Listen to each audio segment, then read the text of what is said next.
Bonjour et bienvenue dans cette vidéo. Aujourd'hui, je vais ouvrir un colis que j'ai beaucoup attendu. C'est mon Ishin QX95 en RTF.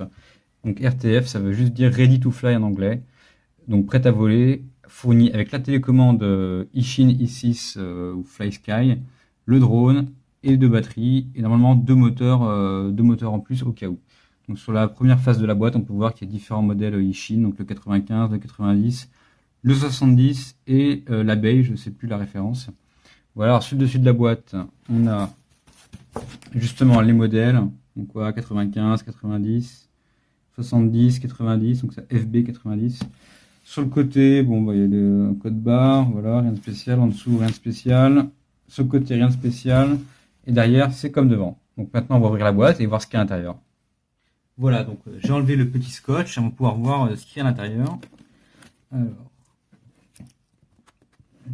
deux petites trappes à enlever. Bon, déjà, ce qui est bien, c'est qu'il y a une mousse, parce que donc, le colis a beaucoup voyagé. Il est passé de la Chine à Hong Kong, en Suède, aux Pays-Bas, pour arriver en France. Alors, on tire la jolie mousse. J'ai l'impression que c'est à l'envers. Ouais, c'est à l'envers. Voilà. La mousse, c'est quand même pas mal, hein. Ça va être pratique, ça va éviter tout dommage. Voilà, tout est là. Donc, tout est là. Le petit drone QX95, le mode d'emploi, la radio. Et donc là, qu'est-ce qu'on a pour commencer? Alors, donc, des hélices de rechange type Upsan X4, un petit outil pour enlever les hélices, donc ça peut toujours servir. Voilà. Ensuite, un câble pour recharger les LiPo, donc ça se met sur la prise d'équilibrage d'un chargeur type AMX B6, et donc ça, une sur chaque LiPo qui doit être fournie. Pareil, pratique pour la durée de vie des batteries. Ensuite, on a alors le chargeur pour les batteries en USB, donc ça va être pratique. Puis deux moteurs, donc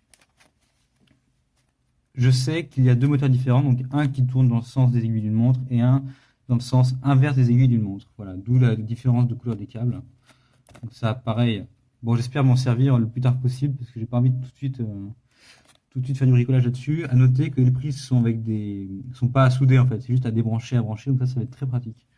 Pour les débutants comme moi, c'est pratique. Ensuite, on a un petit peu de velcro, donc ça normalement c'est pour attacher les batteries sur le drone. Un velcro, je vois qu'il y en a d'autres là. Un autre velcro. Et il y en a un dernier. Hop, hop, hop. Voilà. Ensuite, le mode d'emploi. Donc, de ce que j'ai vu sur internet, il est assez complet. Il explique pas mal de choses notamment pour la compatibilité avec la radiocommande, commande binder les deux. Donc, j'imagine que là, vu que c'est en ready to fly, tout est déjà préconfiguré et que j'aurais pas à faire de bricolage. Dans un premier temps, bien sûr. Parce que après quelques crashs, il va sûrement falloir ressouder ou réparer des petits morceaux. Voilà le mode d'emploi. On va pas passer toutes les pages au détail. Ensuite, la radio. Bon, ça fait un petit peu jouet, mais bon, on s'y attendait. Donc ça, c'est un kit. Donc le tout là m'a coûté 108 € sur Banggood, livré. Donc c'est pas très cher hein, pour la radio et tout. On comprend la qualité. Donc là, le stick des gaz au bas, donc il ne revient pas. Par contre, gauche-droite, ça revient. Voilà, au milieu, donc là il y a une petite encoche pour pouvoir mettre un câble pour l'avoir autour du cou. Des petits trims, j'imagine. Là, un autre joystick donc là, qui revient dans toutes les directions. Des autres boutons, donc je sais pas encore à quoi ça sert, mais je vais découvrir ça au fur et à mesure. C'est différentes voies. Et là, qu'est-ce qu'on a? J'imagine que c'est des trims aussi.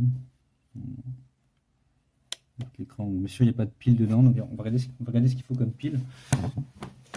Alors, hop, au moins c'est pratique à enlever, donc 4 piles LR6 ou AA, sachant que là il y a une petite entrée ou sortie, trainer, donc c'est peut-être pour brancher sur un ordi, pour pouvoir jouer avec ça sur l'ordi. Donc là il y a d'autres boutons, OK, cancel, donc là c'est pour l'écran, j'imagine, pour naviguer, up, down, voilà. Bon, très bien. Elle est pas très lourde, mais avec les batteries, ça va être d'une lourdeur suffisante. Bon, j'arrive pas à mettre ça, je mettrai ça plus tard. Donc la télécommande, plutôt pas mal. Donc les trucs chromés font vraiment jouer, mais bon, c'est chinois, c'est pas cher, donc faut pas s'étonner. Alors on va essayer de sortir le drone sans le casser. Euh, J'imagine qu'il est pas abîmé, donc je vois l'antenne qui a l'air un petit peu de travers, mais bon, je crois que c'est normal. Alors, on va essayer de rien abîmer.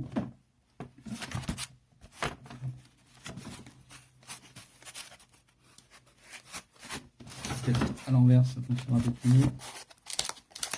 Donc là, l'emballage est plutôt bien fait, hein, franchement. Enfin, bien fait. Façon de parler, hein, c'est du chinois, mais. Alors, est-ce que par là ça sort? C'est plus simple. Ouais, on va y arriver. Donc là, on peut voir les deux batteries qui vont avec. C'est surtout pas abîmer l'antenne. Voilà. Alors, regardons ça de plus près. Donc, le Ishin X95. Donc voilà, c'est tout petit, hein, vraiment, c'est tout petit. Donc devant la caméra, qui doit, je crois, avoir une protection, voilà, qu'on peut enlever. Donc on va la laisser parce que pour l'instant, j'ai pas le casque qui va avec. Donc on constate que la caméra bouge énormément. Donc c'est bien pour les petits crashs parce que ça va éviter que ça casse. Donc elle est tenue par deux élastiques, voilà, un de chaque côté. Et sachant que dans la boîte, là, je viens de voir, il y avait un élastique en rab. Voilà, donc sur le dessus de l'antenne, donc ça c'est le point faible du drone, hein, c'est l'antenne qui va, au premier crash sur le toit, ça va prendre cher. Donc il est fortement conseillé de la remplacer par un modèle différent. Donc les hélices, c'est des Upsan comme le Upsan X4, donc ça c'est pas mal parce que j'en ai déjà 2-3 d'avance. Par contre, il paraît qu'il y a un problème sur le drone, c'est que les hélices se détachent. Et donc il est conseillé de remplacer par des hélices de Walkira Ladybird. Donc je vais commander ça juste après.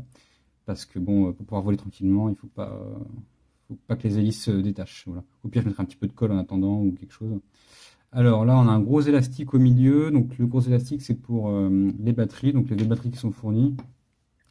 Voilà, donc les deux sont identiques. Je vais essayer de dire ce qui est marqué dessus. Donc 600 mAh, 3,7 volts. Donc no voltage protection.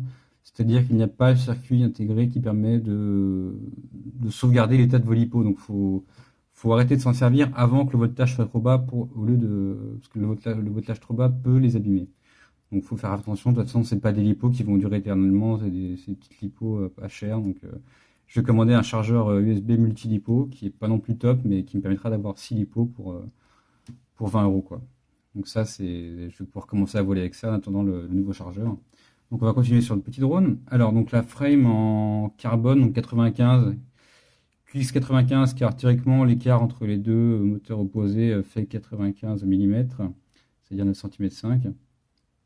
Alors on peut voir que l'arrière, la barre de LED s'est détachée de transport, mais c'est normal parce que la barre de LED, eh ben non, en fait, elle n'est pas censée être attachée parce que voilà, il y a deux petits double faces, et donc elle est censée se positionner ici. Voilà, elle est censée se positionner ici. Tout en sachant qu'elle obstrue du coup le port micro USB qui est juste là, qui permet de le brancher à un ordinateur pour le configurer. Donc voilà, c'est du petit matériel, mais bon, je crois que pour commencer, pour s'amuser sur les petites surfaces, c'est pas mal. Je vais aller chercher mon Upsan X4 et puis on va comparer juste rapidement la taille des deux engins. Alors, de retour avec les deux engins, donc le Upsan X4 et le QX95. Donc le QX95 est légèrement plus petit, voilà, on peut le voir, mais c'est globalement des appareils qui ont la même taille, hein. Donc normalement, il y avait certaines protections de Upsan qui allaient sur le QX95, mais j'ai choisi d'en commander une autre car la mienne se positionne sur les LED et donc c'était sûr que c'était pas compatible. Voilà, donc du coup, j'ai commandé une petite protection avec le drone qui m'a coûté 2 €. Voilà, donc c'est pas cher, donc on va regarder ça tout de suite. Alors voilà, si ça s'ouvre, voilà. Donc la protection qui va sur les moteurs, voilà. Donc ça va le faire normalement. Je crois qu'il est aussi compatible le QX95, ce qui est assez bizarre, vu qu'il y a 5 mm de différence théorique. Tout simplement parce que c'est du plastique et je pense qu'ils se prennent pas la tête à faire des trucs pour 5 mm de différence. Donc je pense que c'est la même et que c'est adaptable, ça va s'étirer un petit peu tout simplement. Donc pour la mettre, il va falloir enlever les hélices avec l'outil fourni ou votre outil, peu importe, pour la clipser sur le drone. Donc ça, c'est un des premiers trucs que je vais faire pour être sûr de ne pas l'abîmer trop sur les premiers vols, parce que j'ai jamais piloté ça, donc j'ai hâte de l'essayer. Voilà, donc, sur le poids, on va comparer également les deux. Je vais chercher la balance et on va comparer les deux sur le poids, voir un peu la différence. Alors voilà, de retour avec la balance. Donc le QX95, moi je le mesure à 39 grammes, donc il y a peut-être 1 gramme de différence avec la notice ou pas. Sachant qu'il n'y a pas la batterie, donc il va falloir une batterie pour voler avec. Donc la batterie, si on ajoute, on passe à 55 grammes. Et je crois que de mémoire, c'était à peu près le poids du Upsan en ordre de vol. Donc le Upsan, lui, il a la batterie à l'arrière, là. Donc voilà, donc hop, le Upsan est à 55. On va essayer, ouais. Donc en fait, ils font vraiment le même poids avec la batterie. Alors sans batterie, on va essayer quand même pour l'histoire. Donc 39 grammes pour le Ishin et 41 pour le Upsan. Forcément, il y a le carénage et quelques équipements supplémentaires. Voilà, donc merci d'avoir regardé cette vidéo et puis je vais revenir vers vous très vite. On va essayer de fixer la protection d'hélice, on va le brancher la télécommande et voir ce qu'on peut faire ensemble et surtout le faire voler sans le casser. Voilà, à bientôt pour une prochaine vidéo du Ishin QX95 en action.